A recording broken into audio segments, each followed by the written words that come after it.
guys, welcome back to Venus Law classes once again. So guys, आज हमने discussion start किया injunctions के बारे में. वीडियो नंबर 1 में हमने समझा what is the basic meaning of injunction, what can be the different types of injunction based on the nature and the duration of the same. फिर हमने बात की कि आप किस किस केसेस में इंजंक्शन को ग्रांट कर सकते हो.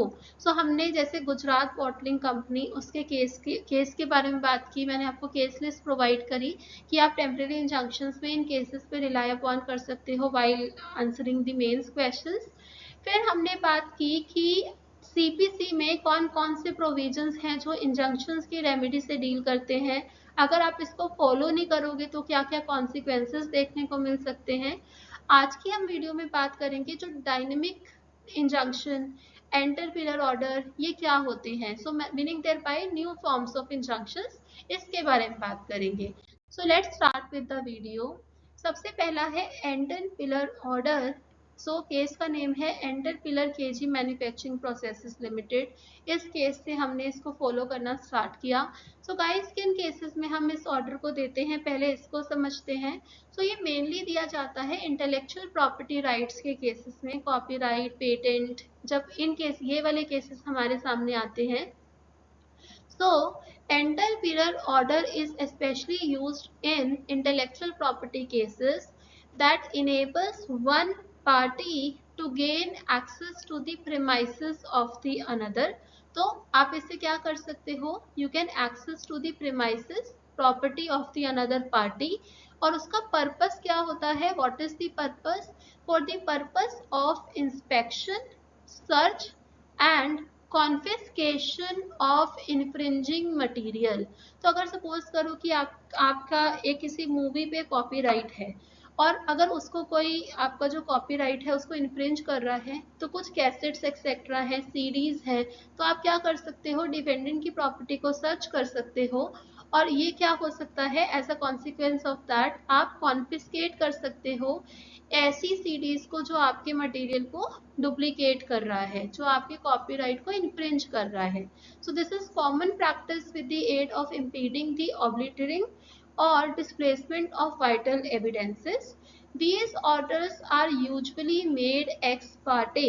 क्यों? क्योंकि इतनी देर में तो आप जो एविडेंस है उसको खत्म ही कर दोगे. सो that is by ex parte. Even though these orders do not allow foreseeable entries, जब आपके पास ये कोर्ट का ऑर्डर होता है तो डिफेंडेंट्स को फ्री एक्सेस देना पड़ता है, free ingress into the property. But अगर आप नहीं देते हो तो action can be there for contempt because you haven't followed the order of the court. अब दूसरे पे चलते हैं, रोलिंग एंडन ऑर्डर, और आप इसको जॉन डॉय ऑर्डर भी कहते हो, और इंडिया में आप इसको अशोक कुमार ऑर्डर भी कहते हो. अशोक कुमार हमने इसको क्यों कहा, बिकॉज एक बहुत ही जनरल नेम. यहाँ पे क्या होता है गाइस, इस ऑर्डर में ये स्पेसिफिक नहीं होता against whom you are giving the remedy. तो it can be n number of people जिसके अगेंस्ट आप ये ऑर्डर कर सकते हो. मतलब एक पर्टिकुलर पर्सन नहीं होता against whom you are giving the order. समझते हैं. It is also an example of free infringement injunction, which is commonly known as John Doe order, or it is used to protect the creators' IP rights, intellectual property rights, artistic works, music, movies, जिस पे भी copyright मिल सकता है आपको. John Doe order is also known as Rolling Anton-Pillar order or the Ashok Kumar order in India.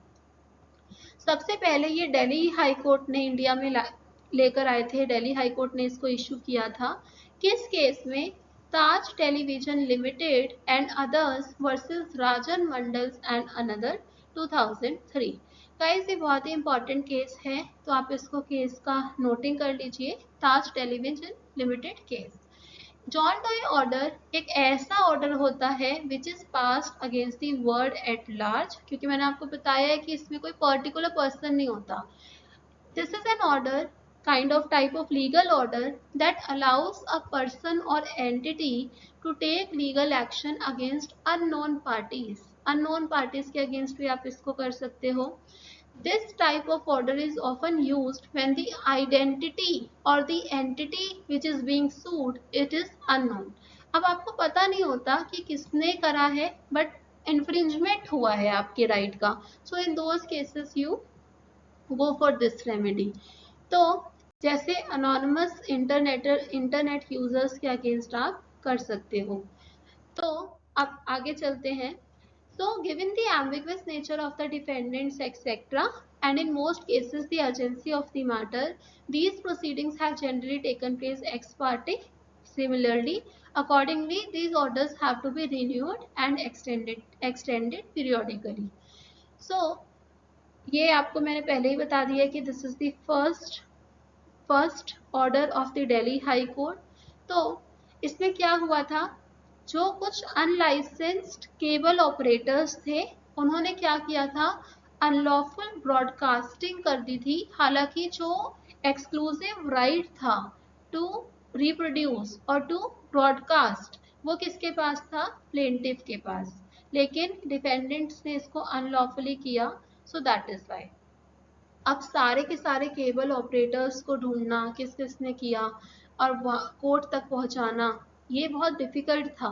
तो ये कहा गया कि जो भी अनलॉफुली कर रहा है it is the order against everybody of them, सबके अगेंस्ट है ये।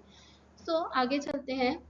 The first plaintiff is the owner of a broadcast reproduction right as provided under section this, अभी हमारे लिए relevant नहीं है section numbers।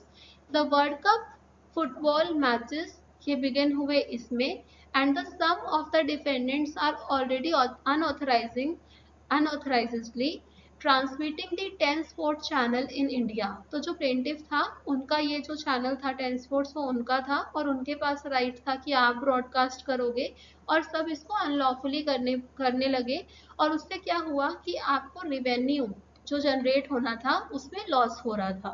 So that is Y आपने court को मूव किया। So plaintiffs submitted that plaintiffs have begun to identify a variety of cable operators, parties, networks who are unauthorizedly transmitting their 10 sport channel and reaping huge dividends. अब plaintiff को तो loss हो रहा है। So this has not only caused the plaintiff loss of revenues in terms of license fee, but also has impacted their relationship with the existing licensees.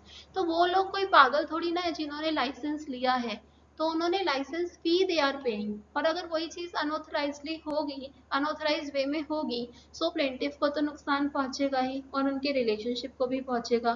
So that is why they are filing the application before the court. So यहाँ पे the plaintiffs apprehend that they were to wait and identify specific parties and collect evidence of infringement by such specific parties, but that is not a possibility। पूरा all over India में ये possible नहीं था plaintiff के लिए कि वो सारी पार्टीज को रिकॉग्नाइज करते, और हो सकता है तब तक मैचेस खत्म ही हो जाते, फिर तो आपका जो ऑर्डर है उसका कोई सेंस ही नहीं बनती, इवन दो आपके फेवर में आ भी जाता। सो इसलिए इन्होंने क्या रिलीफ प्रे किया, issue of John Doe order, so whose identity is unknown to the plaintiff at the time of the action was commenced. Now moving further, so in this case the order was granted in favor of the plaintiff। so guys एक बार इसका recap ले लेते हैं because मैं साथ में case के facts भी पढ़ रही थी। जॉन डॉय ऑर्डर्स वो ऑर्डर्स होते हैं जहां आपको स्पेसिफिकली नहीं पता होता पार्टीज का, वो अनोनिमस होती हैं। सो दैट इज वाई आप चाहते हो कि एक ऐसा ऑर्डर आ जाए सो हुएवर इज इन्फ्रिंजिंग वो सभी के अगेंस्ट क्या हो जाए, अप्लाई कर जाए, और आपको स्पेसिफिकली बार बार कोर्ट ना जाना पड़े कि इस डिफेंडेंट के अगेंस्ट, इस डिफेंडेंट के अगेंस्ट, बिकॉज हो सकता है तब तक आपके वो जो टाइम पीरियड है जब आपको ऑर्डर की नीड है वो टाइम ही निकल जाए। I am so sorry. So now lastly अब हम चलते हैं मारेवा इंजंक्शंस पे। This is also very important.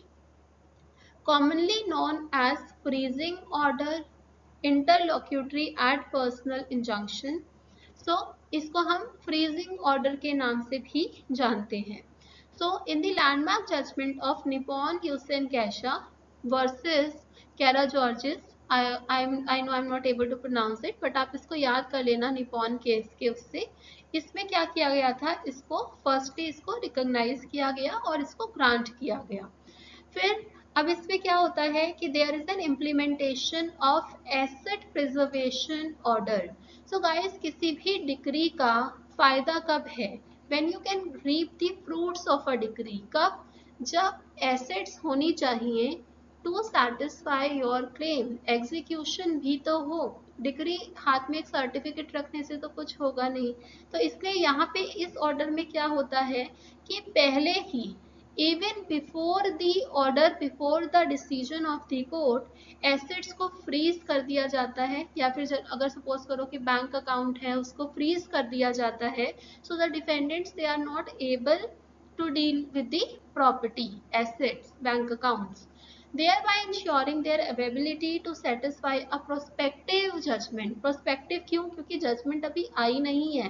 आप पहले ही डिफेंडेंट पे रोक लगा रहे हो कि अब आप इस प्रॉपर्टी से डील नहीं कर सकते, because it is under attachment. So Mareva injunction notion is not foreign to the Indian law. अगर आपने सीपीसी पढ़ा है तो ऑर्डर नंबर 38 में, रूल नंबर 35 में आप इस प्रैक्टिस को फॉलो करते हो। दो यहाँ पे कोर्ट्स को थोड़ा सा कॉशियस रहना चाहिए, बिकॉज आप अगर प्लेंटिफ अपना केस नहीं सक्सीड करता तो ये एक बहुत ही अनफेयर होगा कि आपने इंटरवीन किया, इंटरफेरेंस किया with the defendant right. So that is why. And guys, this case is very landmark. Mohit Bhargava versus Bharat Bhushan Bhargava. इस केस में ये कहा गया था कि इंडिया का जो लॉ है ऑर्डर 38 में इसको रिकॉग्नाइज करता है। So Indian courts they are having the powers to make such orders. अब चलते हैं डायनेमिक इंजंक्शंस की तरफ। This is also very relevant, काफ़ी रेलिवेंट है। Guys please take the screenshots for the detailed facts. मैं आपको पहले बताती हूँ कि ये क्या होता है। सपोज करो this is an issue with respect to rock websites and URLs. अब ये रॉक वेबसाइट्स क्या होती हैं? जो कि वेबसाइट्स बनाई जाती हैं क्रिमिनल एक्टिविटीज करने के लिए, स्कैम्स करने के लिए। तो उनके लिए ये टर्म यूज करते हैं रॉक वेबसाइट्स। सो अगर हमने इन चीज़ों से डील करना है तो कोर्ट ने कहा कि हमें नीड है कैसे इंजंक्शंस को इशू करने की? डायनेमिक इंजंक्शंस को। सो डायनेमिक मतलब which are not static in nature, तो बदलते रहना। अब यहाँ पे इंटेलेक्चुअल प्रॉपर्टी राइट होल्डर्स जो हैं, डिजिटल पायरेसी, अगर हम थोड़ा इंटरनेट की दुनिया की बात करें तो वहाँ पे ये जो ऑर्डर्स हैं ये काफ़ी हेल्पफुल होते हैं। कैसे? अभी हम बात करेंगे। सबसे पहले फर्स्ट टाइम कि सिंगापुर हाई कोर्ट ने इस ऑर्डर को पास किया था Disney enterprises versus ML limited and others में 2018 में। और यहाँ पे मतलब ये फर्स्ट टाइम मैं आपको ये बता चुकी हूँ। और UTV software communication limited and others, Delhi high court ने भी इस इंजंक्शन को ऑर्डर किया हुआ है, मतलब ये ऑर्डर पास किया हुआ है। सो ये आप थोड़ा सा टर्म पढ़ लो कि क्या होगा, बट अभी हम फैक्ट्स पे चलते हैं। अब इस केस में क्या हो रहा है, please take down the screenshots. मैं आपको थोड़ा सा समझाती हूँ, ट्राई करती हूँ। देखो क्या हुआ कि आप चाहते हो कि किसी वेबसाइट को क्या किया जाए, ब्लॉक किया जाए।